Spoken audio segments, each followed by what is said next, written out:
he took it upon himself to clarify what he said. And I think that says a lot about who Joe Biden is, that he wanted to make sure it was clear that he was talking about the comedian and the hateful rhetoric that was coming from this comedian just a couple of days ago. There have been a lot of comparisons made to the Hillary Clinton remark using the word deplorables. Has the president indicated to you any concern that this comment, this one comment that he has clarified now, could have similar reverberations to that previous comment? I mean, he was certainly active in politics then and was aware of the impact that had. I'm not going to go back and litigate 2016. I'm just not going to do that from here. He was not speaking about Trump supporters. He was not, as a whole, he was not speaking about people who support a different candidate. That is not what he was doing. And he clarified that in his statement last night. That was not his intent. He wanted to be very clear about that, hence, again, why he said he was speaking about comments that were made by the comedian. And let's not forget, we can't forget, what we heard was the demonization of Latinos. That's what we heard of a community. By the way, and I know you all know this, Puerto Ricans are Americans. He wanted to make sure that we speak out against hateful rhetoric. It's important to do that. Was he talking about Trump supporters? Absolutely not. As a whole, absolutely not. Okay, sure. So the president of, who was just here visiting President Biden, said of Cyprus, said that he thought that there could be some movement on a Lebanon ceasefire within 1 to 2 weeks. He said that he had discussed this matter with President Biden. I wonder if you can give us a sort of an indication of whether you think that is also true, that there could be a ceasefire in Lebanon within 1 to 2 weeks, and if you could just comment on Israel's ban of UNRWA and whether you think that's helpful for the process. So look, we're going to remain committed to reaching a diplomatic resolution here to end the conflict along the blue line, which will allow Israelis and also Lebanese civilians on both sides to return to their homes. And this is something that we've been pretty consistent about, and we're going to continue to have certainly that commitment to have diplomatic resolution to end what we're seeing along the blue line. Look, and we're also been very consistent as to not having negotiating certainly in public. That is not something that we're going to do from here. We're going to certainly be optimistic, and we are committed to that. Just not going to go into any kind of where we are with those conversations, what's happening. We're not going to certainly negotiate out from here. As it relates to, I'm assuming you're speaking about the Knesset vote on UNRWA. So look, certainly we are deeply troubled by that, by this legislation that could shut down UNRWA operations in the West Bank, Gaza, and also East Jerusalem. So we urge the government of Israel, we're having this conversation with the government of Israel to pause implementing this legislation. We urge the government of Israel certainly to ensure UNRWA can effectively carry out its mission and facilitate humanitarian assistance. But we also support steps to strengthen UNRWA as well, in part so that UNRWA's impartiality and neutrality, including to respond to allegations, as you have all covered, to ties to terrorism. But we are certainly deeply troubled by that, and we're continuing to have conversations with the Israeli government. Go ahead. Thank you, Karine. First on the comments last night, was the president aware in the moment, as soon as he had made those comments, that they could potentially be misconstrued and be problematic, or was it only after conversations with aides? I'm not going to get into a process. I think what's important is the president put out a statement and wanted to make sure that he clarified himself, clarified what he meant here, and this is something that he wanted to do. And that's what you saw from this president last night. And I think that's important to note. I would also say, and I said this already and I'll say it again, from day one, this president has always said that he will be president for all Americans. It doesn't matter if you voted for him or not, and that continues to be the case. He was making a particular point, a specific point about a comedian and the hateful rhetoric that was heard by all of us. on Sunday, but I'm not going to get into the back and forth. I think what's important to note is that the president himself wanted to clarify this. There have been a few times when the president has spoken off the cuff and appeared to be off message or had comments that have needed to be walked back or cleaned up. And I'm wondering, going into this final very high stakes stretch of the election, if there's going to be any changes to preparation or format for any of the final events that he's going to be participating in. The president looks forward to being out there talking to the American people. You heard me talk about yesterday and how important that was, $3 billion in port infrastructure funding that's going to make a difference in 27 states. 11 of them are red states. This is what the president cares about, to deliver for all Americans. And so that was an event, that was a great event.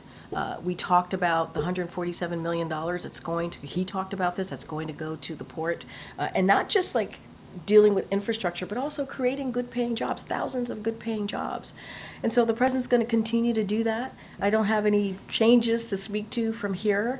And, you know, you saw the president in Pittsburgh just this past weekend as well. And this is more of a campaign. That was a campaign stop, so I'm going to be really mindful, but he saw him talking to laborers and union members. And they were thrilled to see him and very thankful for the work that he's done on behalf of union workers over the past 3+ years.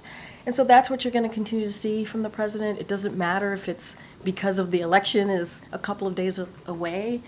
This is what he's going to go do in the next 3 months. And I think the president enjoys being out there, and nothing is going to stop him from doing that. On foreign policy, just finally, CNN is reporting, according to a high-ranking Iranian source, that Israel's recent attacks on Iran will be met with a definitive and painful response that will likely come before the election on Tuesday. What preparations does the U.S. have underway for Here's potential what I'll say. response? Iran should not respond to Israel's retaliation. They should not.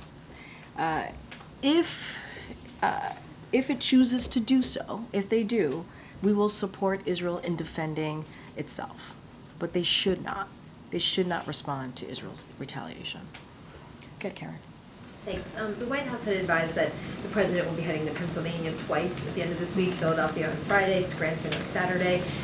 Obviously, very important battleground state. First, can you talk about what he's going to be doing there at both of those stops? And second, is there any thought to not having him out on the campaign trail in a battleground state, given the criticism he's facing for the comments from last night? So look, as you just stated, it's a campaign event. I'm not going to speak to on Saturday, yes. So I'm not going to speak to the details of the Scranton visit. I don't have anything else to add beyond what we shared with all of you in the week ahead. I don't have any changes. I don't have anything more to advise from here.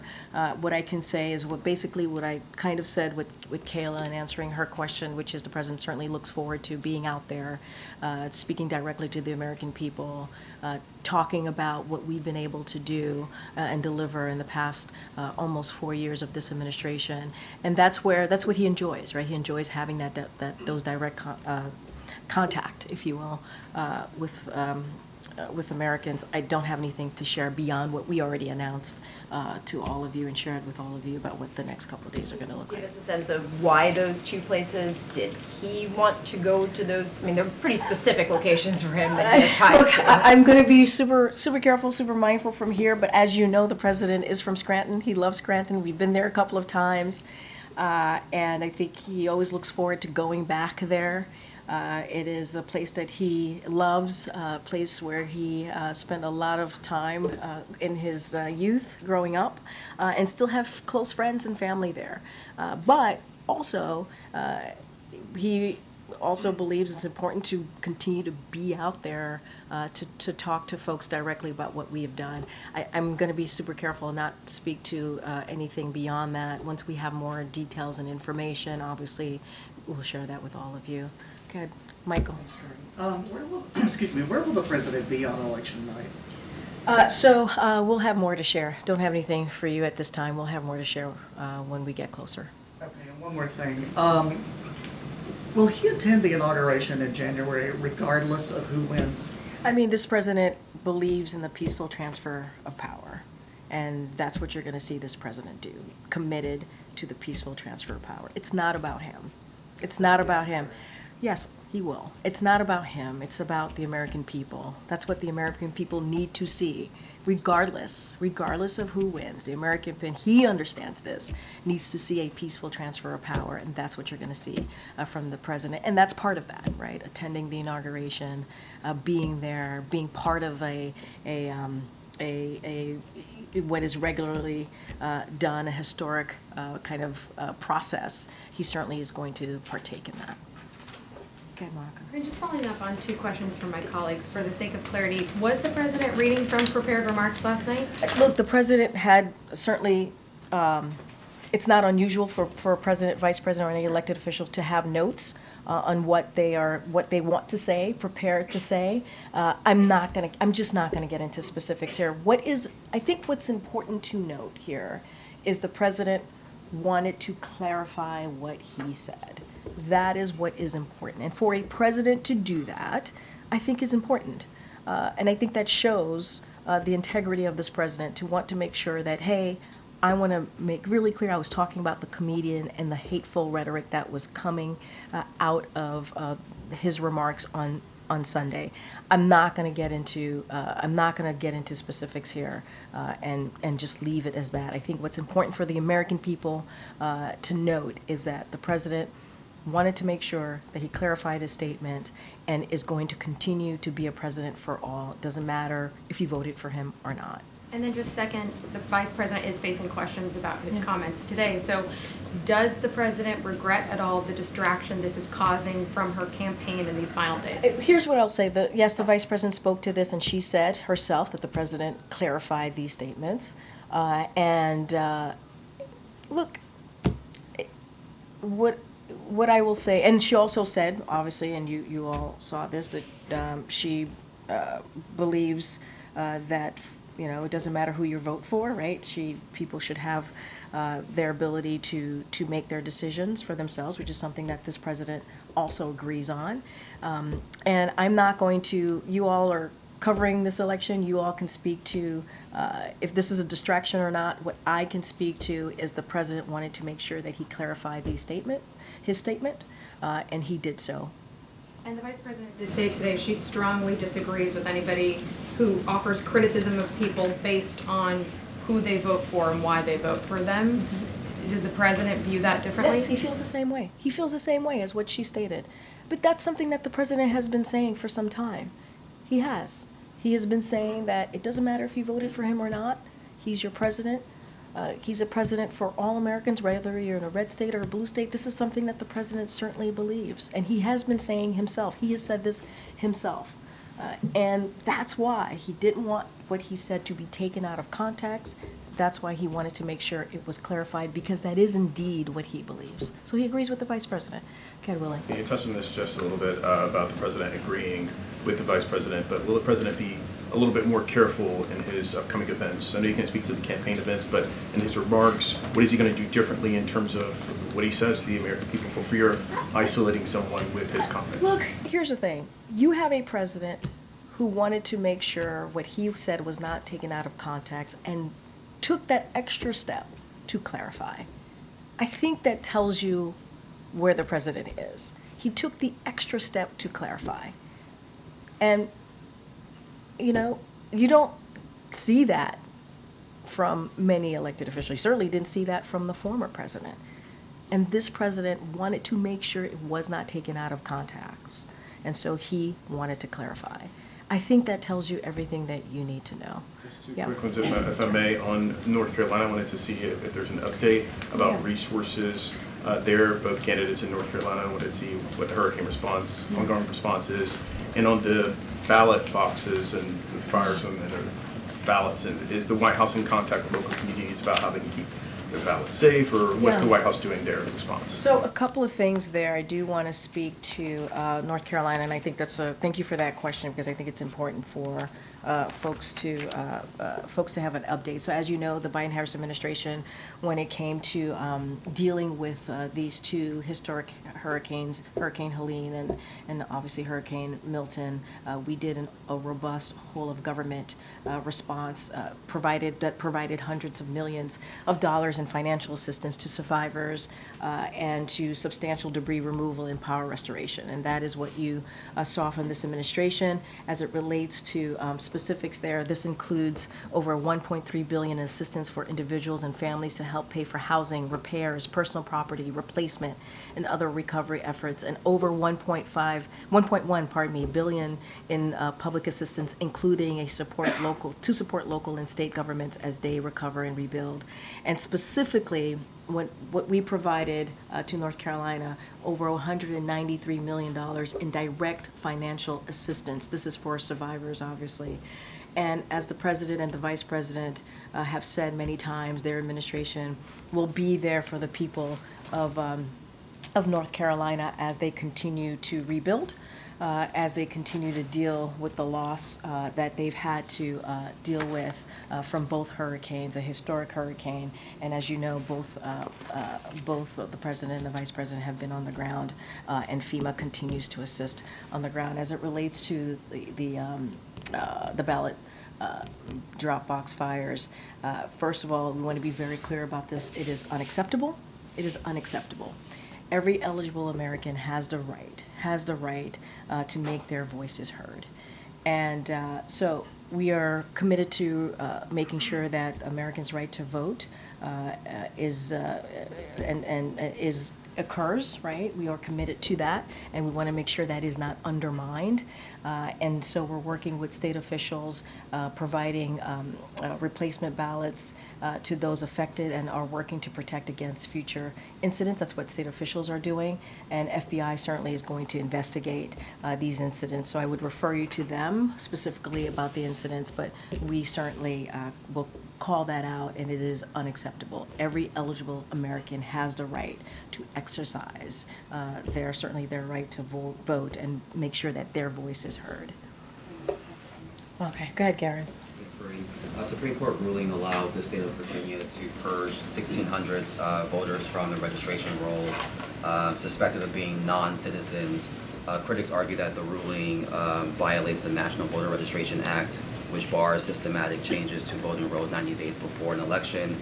What does the White House make of this ruling? So look, it's very similar to how I answered Willie's question, but I'll start off with this saying it is already illegal. It is already illegal for non-citizens to vote in federal elections, and it is a federal crime that is punishable by prison and fines.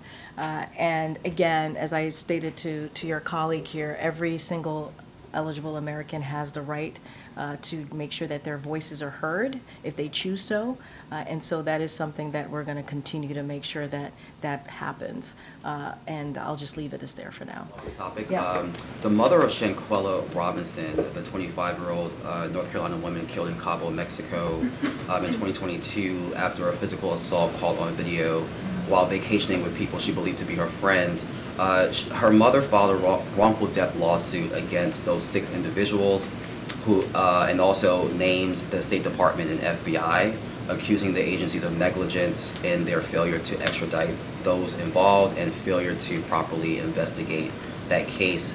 Given that her family did have a meeting here at the White House, wonder what the White House has any reaction to that lawsuit? Yeah, I'm going to be mindful and careful here. It's an ongoing case. There's a lawsuit obviously tied into this.